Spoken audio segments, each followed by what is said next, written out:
성경 말씀 사도행전 4장 1절 말씀부터 4절 말씀까지 같이 봉독하도록 하십시다. 사도들이 백성에게 말할 때에 제사장들과 성전 맡은 자와 사두개인들이 이르러 백성을 가르침과 예수를 들어 죽은 자 가운데서 부활하는 도 전함을 싫어하여 저희를 잡음에 날이 이미 저문고로 이튿날까지 가두었으나 말씀을 들은 사람 중에 믿는 자가 많으니 남자의 수가 약 5천이나 되었더라. 아멘. 우리 사도행전 4장에는 이제 사도들 또 성도들 초대교회 성도들에게 첫 번째 그 반대 또 환란을 당하는 내용을 기록을 하고 있습니다.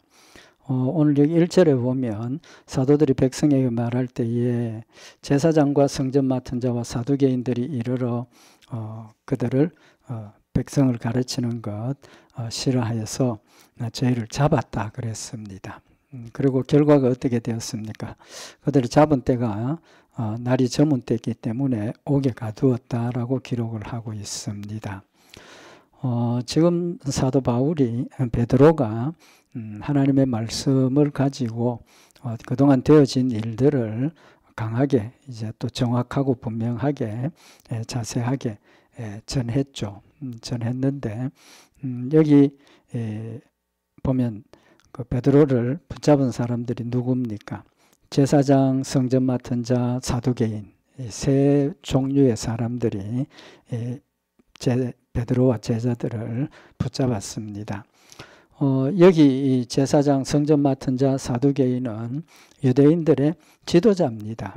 정치적인 지도자이기도 하고 또 신앙적인 지도자이기도 한데 영적인 면에서 보면 이들이 제일 먼저 예수님을 환영하고 받아들이고 믿음으로 섰어야 하는 사람들인데 오히려 그 사람들이 제일 앞장서서 지금 예수님을 반대하고 또 잡아서 죽이고 예수 전하는 것을 방해하는 이제 그런 역할을 지금 하고 있는 걸 볼 수가 있습니다. 그 제사장은 뭐 설명 안 드려도 우리 잘 아는 직분이지만 하나님께서 특별하게 구분해 주신 사람들이죠. 그 레위 지파가 제사장들이 되었는데 그 레위 지파가 제사장이 된 이유가 뭡니까? 그들이 정말 하나님을 뜨겁게 사랑하고 하나님 편에 서서 일을 감당을 했기 때문에 레위 지파가 구별이 된 거죠. 그래서 그들이 정말 우상을 숭배하고 잘못된 사람들을 하나님을 사랑하기 때문에 이제 칼로 처단을 했던 이제 그런 사람들입니다. 그들의 조상들의 모습을 보면 정말 철저하게 하나님 중심에 그래서 부모와 처자와 뭐 자식들 다 미워하라 하신 그 말씀을 실천했던 조상들인데 후대에 와서 지금 제사장들의 모습이 전혀 반대의 모습인 것을 보여주고 있죠.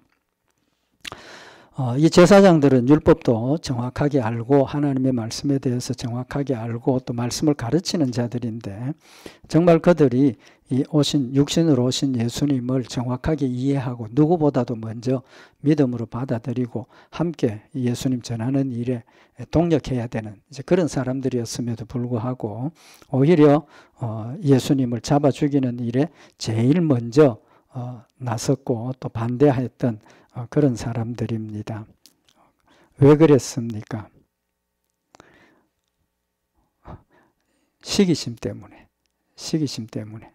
그래서 마태복음 21장 15절에 보면 대제사장들과 서기관들이 예수의 하시는 이상한 일과 또 성전에서 소리질러 호산나 다윗의 자손이여 하는 아이들을 보고 분하여 정말 이들도 예수님이 지금 예수님을 다윗의 자손이라 하고 호산나 하고 받아들이는 그런 이스라엘 백성들의 믿음을 가졌다면 이들이 제일 먼저 예수님을 환영하고 또 예수님을 믿음의 대상으로 섬겨야 되는 그런 사람들인데 오히려 그들은 이스라엘 백성들이 예수님을 받아들이고 호산나 다윗의 자손이여 메시아로 받아들이는 그걸 보고 화를 냈다는 겁니다. 분했다는 겁니다.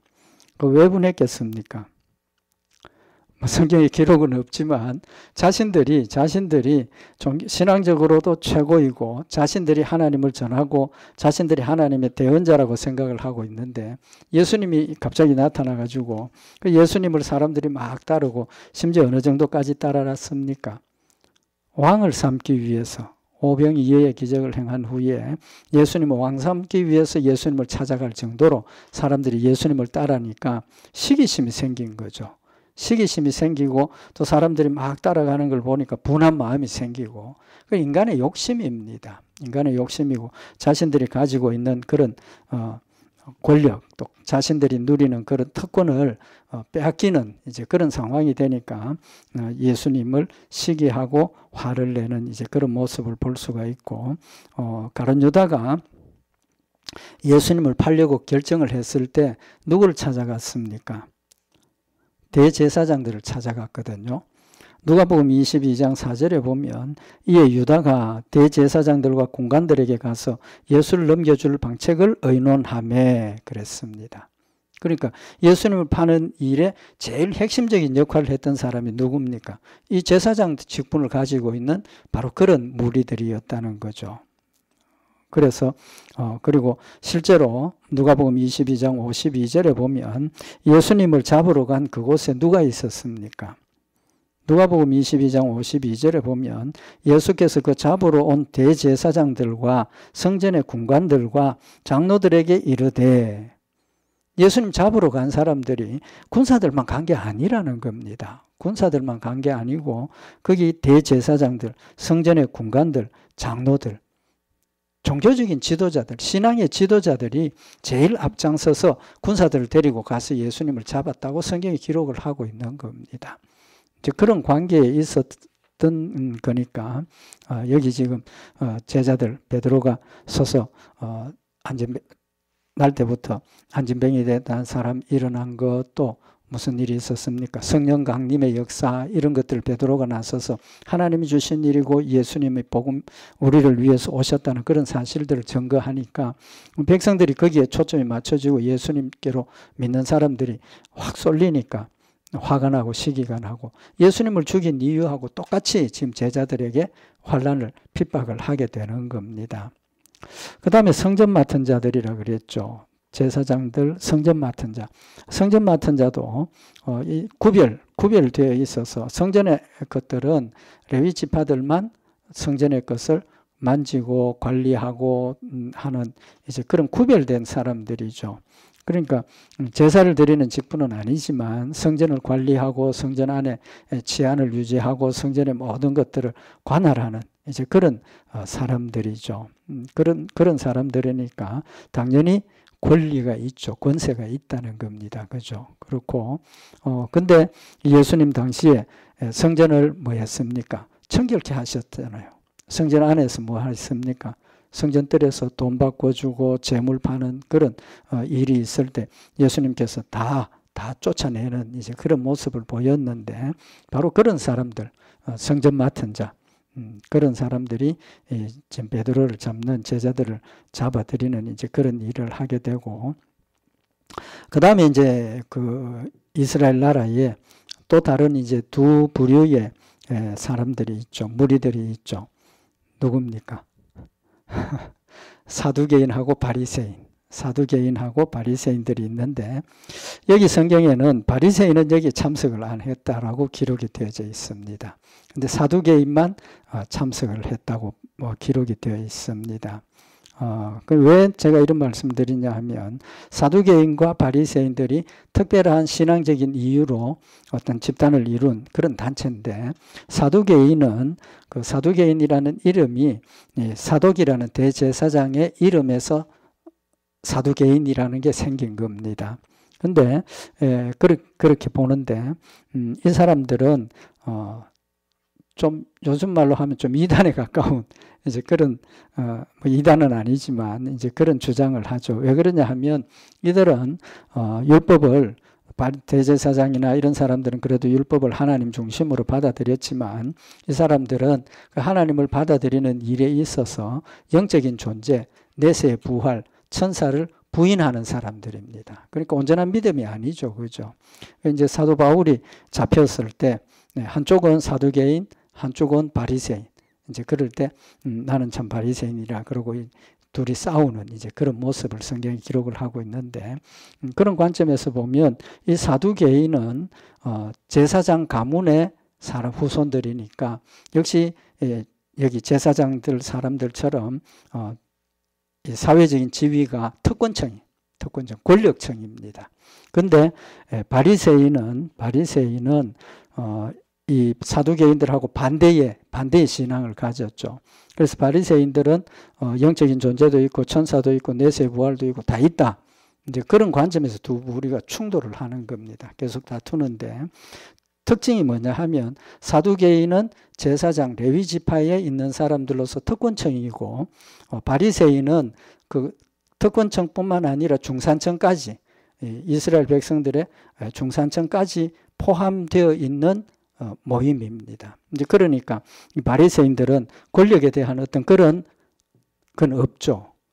없기 때문에 여기 지금 제자들을 잡으러 온 사람들이 제사장, 사두개인, 그 다음에 성전 맡은 자, 그 권력층들만 왔다. 이제 이렇게 해석을 할 수가 있는 겁니다. 이제 그런 관점에서 보면 지금 예수님을 잡아서 십자가에 죽인 일도 그렇고 지금 복음을 전하는 예수 그리스도를 전하는 제자들을 핍박하는 일도 그렇고 권력층들이 어떤 신앙적인 그런 이유보다는 그들의 핑계는 예수님이 하나님 스스로 하나님이라 했다는 그런 무서운 죄목을 붙여서 십자가에 못 박아 죽였지만 사실은 속마음은 예수님이 제자 모든 사람들로부터 존경을 받고 따르고 심지어 왕을 삼으려고 하는 이제 그런 것을 보고 시기심도 생겼고 자기들이 가지고 있는 어떤 위치, 지위 그런 걸 위험성을 느꼈기 때문에 예수님을 십자가에 못 박았다라고 해석을 할 수가 있는 겁니다. 이제 예수님을 십자가에 못 박아 죽였는데 이제는 안전하다라고 생각을 했는데 갑자기 이제 제자들이 나타나가지고 예수님을 전하면서 막 능력도 일어나고 안전병이도 일어나고 뭐 성령의 충만함을 받아서 방언도 하고 막 이러면서 베드로가 또 이 모든 일들이 지금 하나님이 주신 일이고 내가 예수 그리스도를 죽인 일 죄다 회개해라. 이제 이런 상황이 되니까 똑같은 상황에 처해진 거죠. 이제 그래서 이제 베드로와 제자들을 잡아서 이제 그걸 하지 못하도록 하려고 이제 잡은 거죠. 그래서 그 이유를 사도행전 4장 2절에 이제 그 이유를 명확하게 밝힙니다. 사도행전 4장 2절에 보면 백성을 가르침과 예수를 들어 죽은 자 가운데서 부활하는 도 전함을 싫어했다. 예수님 전하는 걸 싫어하는 겁니다. 왜 싫어합니까? 똑같은 일이잖아요. 예수님 전하는 도가 사람들이 많이 예수를 믿게 되고 뭐 따르게 되고 이렇게 되면 자신들의 지위가 흔들린다는 거죠. 이제 그러니까 반대하는 일을 하게 되었다는 겁니다. 영적으로 보면 하나님이 이 놀라운 복음 또 하나님의 사랑과 은혜를 전하는 일에 누가 핵심적으로 지금 반대를 하는 겁니까? 하나님 아브라함의 후손들 자신들 스스로가 택함받았던 백성이라 하고 하나님의 교회의 핵심적인 역할을 해야 되는 그런 믿음의 지도자들이 제일 먼저 나서서 지금 반대를 하는 겁니다. 그 의미는 뭡니까? 하나님의 역사를 반대하는 그 일이 하나님의 뜻을 거스리고 방해하는 사탄의 역사가 어디든지 있다는 걸 지금 말씀을 하시는 것이고 똑같은 관점에서 보면 교회 안에도 뭐가 있다 그랬습니까? 알곡과 가라지가 있다 그러셨거든요. 알곡과 가라지가 있다.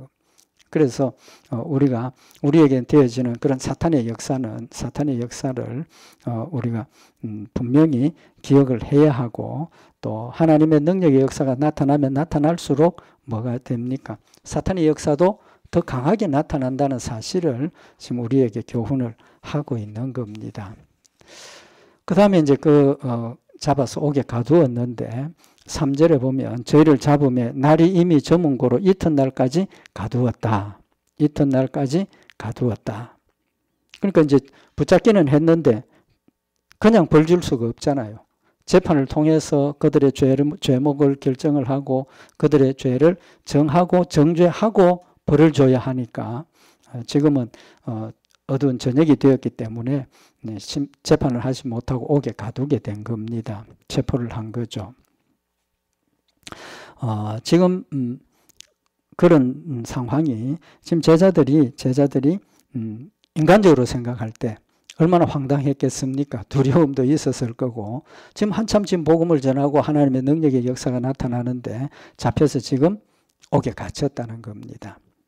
우리도 이제 말씀을 상고했던 것처럼 여기 오늘 4절에 보면 그들이 옥에 갇혔지만 말씀을 들은 사람 중에 믿는 자가 많으니 남자의 수가 약 5천이나 되었더라 라고 기록을 하고 있습니다. 놀라운 일이지 않습니까? 그들은 잡아서 옥에 가두었는데 오히려 그 말씀을 듣고 믿는 사람의 수가 남자의 수가 5천이니까 여자도 합치면 뭐 비슷하다고 본다면 1만 명 이상 숫자가 된다. 이제 그런 걸 볼 수가 있죠. 여기서 우리가 한 가지 생각할 수 있는 게 뭐냐 하면 지금 사도들에게 일어난 일은 보면 사도행전 1장부터 쭉 우리가 상고를 했지만 하나님의 놀라운 능력의 역사가 지금 계속 나타나고 있다는 겁니다. 그죠? 모여서 기도하고 또 예수 믿는 성도들이 많아지고 그다음에 오순절날 성령 강림의 역사가 일어나고 하나님의 강권적인 그런 능력의 역사가 정말 놀랍게 일어나고 있는데 그때 뭐가 일어납니까? 핍박이 났다는 거죠. 핍박이 일어났다는 겁니다. 그래서 우리가 신앙생활을 강하게 하면 강하게 할수록 사탄의 역사는 더 강해진다라는 사실도 우리가 기억을 하자는 겁니다.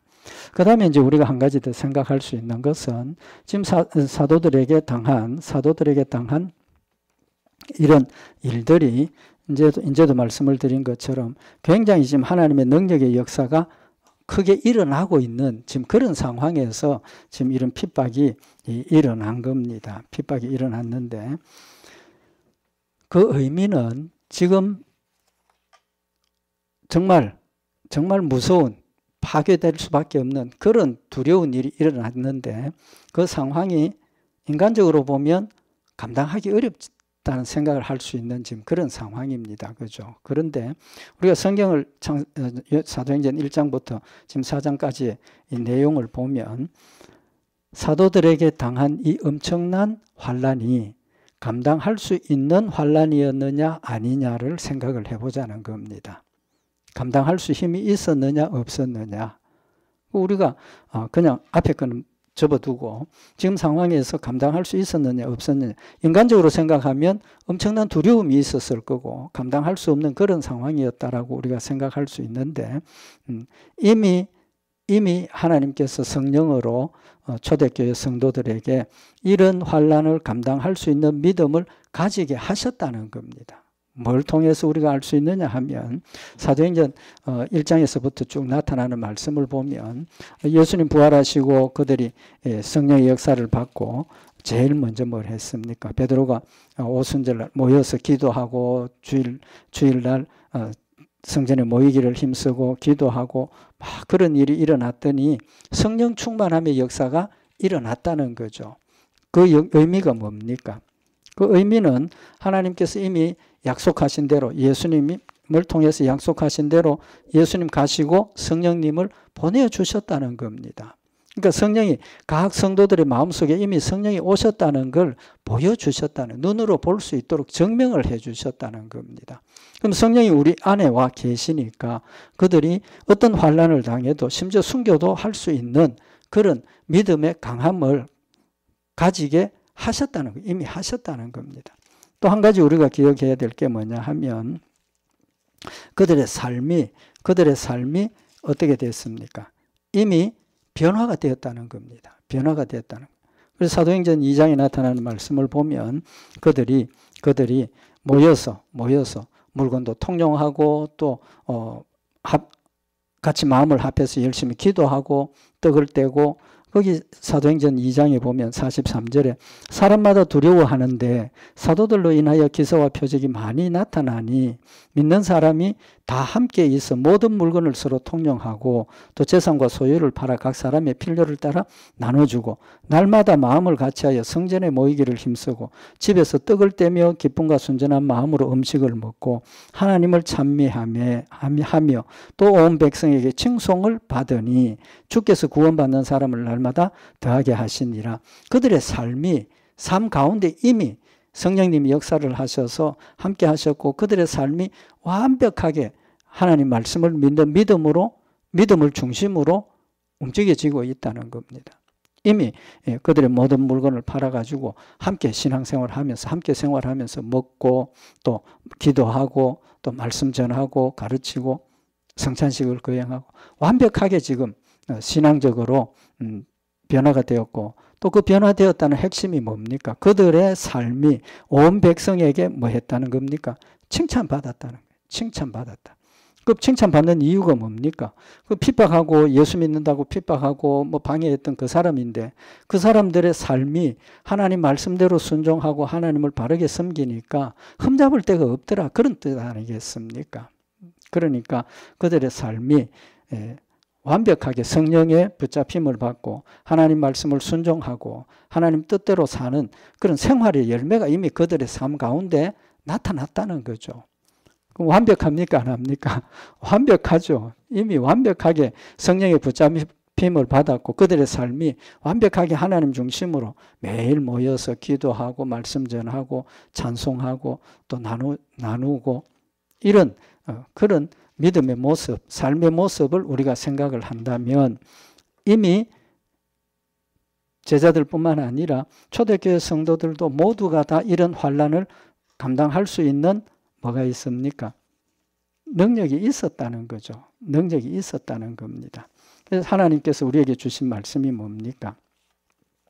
우리가 환난을 당할 때 우리가 감당할 시험만 주신다라고 분명히 말씀을 하셨지 않습니까?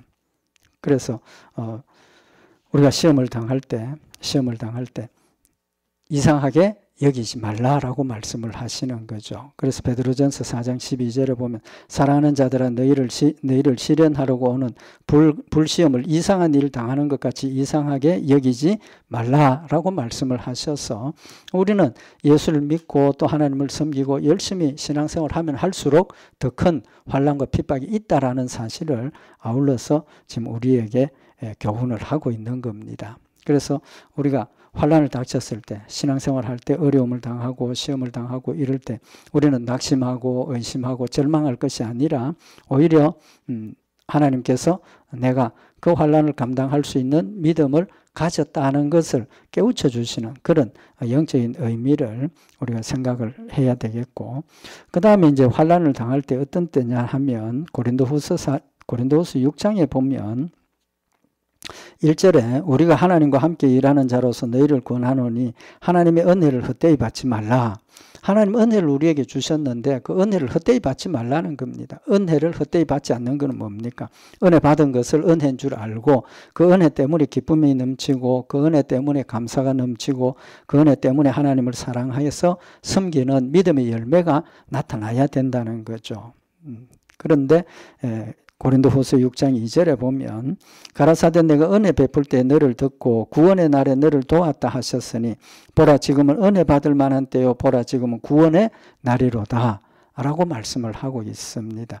은혜를 헛되이 받지 말라라고 하시면서 지금 은혜 받을 만한 때 구원의 날이다 라고 말씀을 하고 있는 겁니다. 그러니까 우리의 삶이 항상 은혜 받을 만한 때고 또 은혜 받는 날이다라는 걸 지금 말씀을 하고 있는 겁니다. 그 다음에 이제 고린도후서 6장 3절에 이어서 하시는 말씀이 우리가 이 직책이 회방을 받지 않게 하려고 무엇에든지 아무에게도 꺼리키지 않게 하고 라고 지금 사도 바울이 고백을 하고 있는데 우리가 은혜 받을 만한 때라는 그 의미가 뭐냐 하면 하나님 말씀을 순종하고 하나님을 섬기는데 오늘 지금 제자들이 당하는 것처럼 사탄의 역사로 우리가 환난을 당할 때는 무슨 때입니까? 은혜 받을 만한 때라고 생각을 해야 된다는 거죠. 왜? 환난을 통해서 하나님의 은혜를 명확하게 다시 한번 체험하게 되고, 환난을 통해서 하나님 나와 함께 계심을 명확하게 믿게 되고, 또 하나님의 사랑을 깨닫게 되니까 우리에게 은혜가 넘치는 시간이라는 걸 지금 말씀을 하고 있는 겁니다. 그래서 어떤 환난이나 뭐 우리 궁핍함 이런 어려운 일들이, 환난이 우리에게 닥쳤을 때 우리는 원망하고 하나님 왜 이런 일을 당하게 합니까? 뭐 원망하고 불평하고 낙심할 수 있지만 그게 아니라는 거죠. 오히려 반대로 생각을 하면 어려운 일을 당해야 뭐를 받습니까? 도움을 받을 수 있는 거죠. 어려운 일이 없으면 도움 받을 일이 없는 겁니다. 그런 관점에서 보면 환난을 통해서 하나님께서 우리에게 은혜를 주시고 무슨 때? 은혜 받을 때다라고 우리에게 지금 말씀을 하고 있는 겁니다. 그래서 지금 제자들의 모습을 보면 좀 전에도 말씀을 상고했던 것처럼 하나님의 능력의 역사가 일어나고 성도들이 믿음으로 정말 신앙이 성숙한 그런 생활의 열매를 맺는 그런 아름다운 시기에 갑자기 생각지도 못했던 환난이 닥쳐진 거죠. 그러니까 그런 상황이 좋은 상황, 편안하게 신앙생활하는 상황이 지속되었으면 그것도 은혜고 감사가 되지만 갑자기 이런 환난을 당하면서 성도들에게 새로운 하나님의 은혜의 의미를 확실하게 깨닫게 되고 감사할 수 있는 연단받는 이제 그런 열매가 되었다는 사실을 말씀을 하고 있는 겁니다. 그래서 하나님께서 우리에게 고난은, 환난을 당하는 목적이 있다는 겁니다. 목적이 있는데 신앙생활을 하면서 우리가 가지는 제일 위험한 생각 중에 하나가 뭐냐 하면 어떤 고난을 당하고 환난을 당하고 어려운 일을 당하면 제일 먼저 뭐 생각합니까? 무슨 죄를 지었길래 저런 벌을 받는가? 일반적으로 성도들 그런 생각들을 많이 하거든요. 그런데 사실은 그게 아니라는 거예요. 이제 말씀드린 것처럼 환난을 당하는 것은 오히려 은혜 받을 때고 하나님께서 우리에게 축복해 주시는 때라는 거죠. 목회를 하면서 늘 가끔씩 느끼는 그런 부분 중에 하나가 어떤 어려움을 당할 때 성도들이 아이고 내가 하나님 앞에 무슨 죄를 지어서 이런가 뭐 이제 이런 생각을 하시는 경우들이 많은데 절대로 그게 아니라는 겁니다. 그래서 요한복음 9장에 보면 예수님하고 제자들 길을 갈 때 날 때부터 소경된 사람을 이제 보게 되죠. 그때 제자들이 뭐라고 이야기를 합니까? 예수님께 물었습니다. 라비야, 이 사람이 소경으로 난 것이 네 죄로 임함이오니까 자기 오니까 그 부모 오니까. 이 일반적인 우리 사람들의 생각이죠. 뭐 어떤 어려운 일을 당하면 뭐 신앙생활 열심히 안 하더니 그런 생각을 우리가 하게 된다는 거죠. 나도 그렇고 다른 사람들에 대한 어떤 판단의 기준이 흥하느냐 망하느냐 거기에 이제 그런 기준을 자꾸 갖다 대니까 하나님이 원하는 건 그게 아니라는 거죠. 또 그런 의미가 아니라는 겁니다. 그럼 제자들이 지금 예수님께 선생님 이 사람 날 때부터 소경인데 누구 죄입니까? 그러면 그 의미는 질문의 의미는 뭡니까? 소경이 된 그런 불행이 뭐 때문이다? 죄 때문이라고 생각을 하고 있는 거죠. 죄 때문이라고 생각을 하니까 날 때부터 소경이 되었다는 건 이해가 됩니까? 안 됩니까? 이해가 안 되죠. 왜? 죄라는 건 내가 지은 죄에 대한 벌을 받아야 하는데 부모가 죄인인데 이 사람은 날 때부터 소경이니까 본인은 죄 지을 기회가 없었고 그냥 태어난 사람인데 그럼 누구 죄 때문이냐? 부모의 죄 때문이다. 그럼 그건 하나님 공평하지 않다고. 공의로우신 하나님이 아니라는 거죠. 그때 예수님의 대답이 뭡니까? 이 사람이나 그 부모가 죄를 범한 것이 아니라 그에게서 하나님의 하시는 일을 나타내고자 하심이니라. 예수님이 하나님의 아들 되심을 날 때부터 소경된 자 보게 하심으로 말미암아서 증거해 주시는 이제 그런 역사가 목적이 있었다는 거죠. 그럼 극단적으로 이야기하면 이 사람은 하나님의 영광을 나타내기 위해서 날 때부터 소경으로 태어났다라고 해석이 되어진다는 거죠. 그래서 우리가 고난을 당할 때 죄 때문이다. 절대로 그런 생각하지 말고 또 물론 죄의 경우도 있죠. 왜 하나님 징계하시니까 징계하셨다 했으니까. 그렇지만 그 징계조차도 뭡니까? 하나님의 사랑이고 또 우리가 회개하게 하시는 하나님의 은혜라는 사실을 말씀을 하고 있는 겁니다. 그 다음에 이제 우리가 환난을 당한 것은 그 환난을 통해서 우리가 강해진다는 겁니다. 그래서 고린도후서 12장 10절에 보면 그러므로 내가 그리스도를 위하여 약한 것들과 능욕과 궁핍과 핍박과 곤란을 기뻐하노니, 사도 바울은 그런 환난, 궁핍, 고난 당하는 기뻐한다 그랬습니다. 이는 기뻐하는 이유가 내가 약할 그때에 곧 강함이라.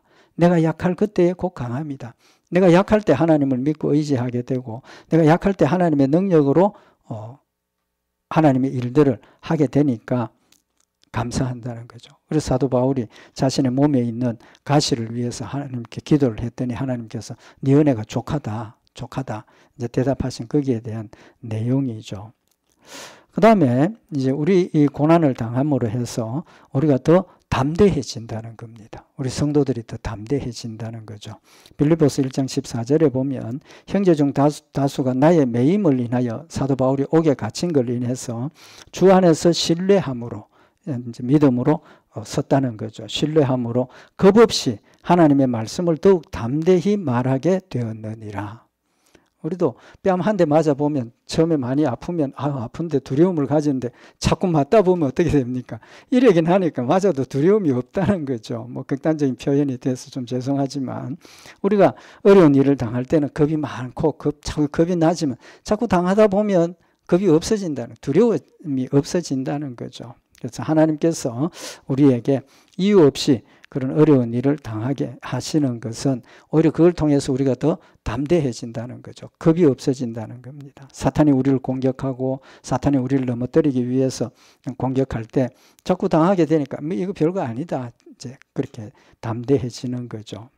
그래서 빌립보 1장 29절에 보면 그리스도를 위하여 너희에게 은혜를 주신 것은 다만 그를 믿을 뿐 아니라 또한 그를 위하여 고난도 받게 하심이라 라고 말씀을 하셔서 우리가 고난받는 것도 하나님의 뜻이라는 사실을 명확하게 지금 말씀을 하고 있습니다.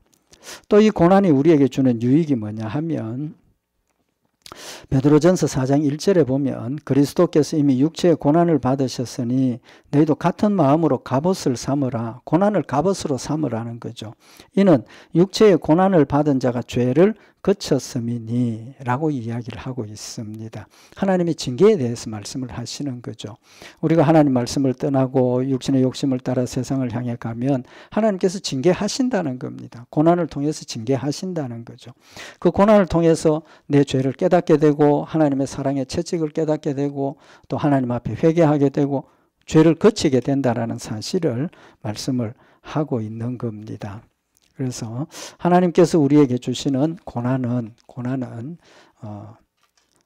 순전히 우리의 믿음의 유익을 위해서 주시는 것이다라는 것, 우리 오늘 말씀 가운데 다시 한번 마음에 새기고, 사실 결과적으로도 제자들이 지금 처음 막 부흥하는 그때에 옥에 갇히고 위협을 받았으니까 인간적으로 생각하면 잘 가다가 갑자기 어려운 일을 당하면 낙심하게 되죠. 절망하게 됩니다. 그런데 오히려 하나님은 이 일을 통해서 제자들을 더 연단하시고 앞으로 더 큰 생명의 위협을 받는 그런 상황에 들어가서도 두려워하지 않고 끝까지 복음을 전하게 하시는 하나님의 연단과 또 하나님의 사랑과 은혜가 거기에 있다라는 것, 우리 다시 한번 마음에 새기고, 우리도 신앙생활을 하면서 반드시 있습니다. 고난이 있고 또 우리에게 핍박과 환난이 있는데 두려워할 것이 아니고 오히려 담대하게 하고 담대해지고 또 우리 자신을 돌아보고 또 우리가 하나님 앞에 잘못된 것 없는가 회개하는 그런 은혜의 기회도 되고 또 하나님 용서의 또 기쁨 또 구원의 사랑과 은혜가 우리 마음속에 늘 충만해서 주를 열심히 끝까지 섬기고 승리하는 우리 믿음의 성도들 되시기를 바랍니다. 기도드리십시다. 사랑의 하나님 아버지, 제자들이 하나님의 놀라운 능력의 역사를 체험하며 또 행하며 많은 사람들이 주님께로 돌아오는 큰 역사가 있었을 때 악한 마귀 사탄은 오히려 공격하고 방해하는 그런 역사가 있었지만 하나님께서 제자들과 함께 하시고 성령님 강건케 하셔서 끝까지 복음을 전하며 땅끝까지 복음이 전파되는 아름다운 열매가 있었음을 다시 한번 이 시간 마음에 새기게 하시고 우리 앞에 닥쳐지는 여러 가지 환난과 핍박과 유혹과 어려운 일들이 우리에게는 두려움이 아니라 담대함으로 물리치고 강건해지고 또 성장하고 성숙하는 복된 열매가 되도록 주님 늘 인도하시옵소서. 믿음 가운데 담대하게 주의 뜻을 이루며 승리케 하실 줄 믿고 감사드리오며 우리 주 예수 그리스도의 이름으로 기도드리옵나이다. 아멘.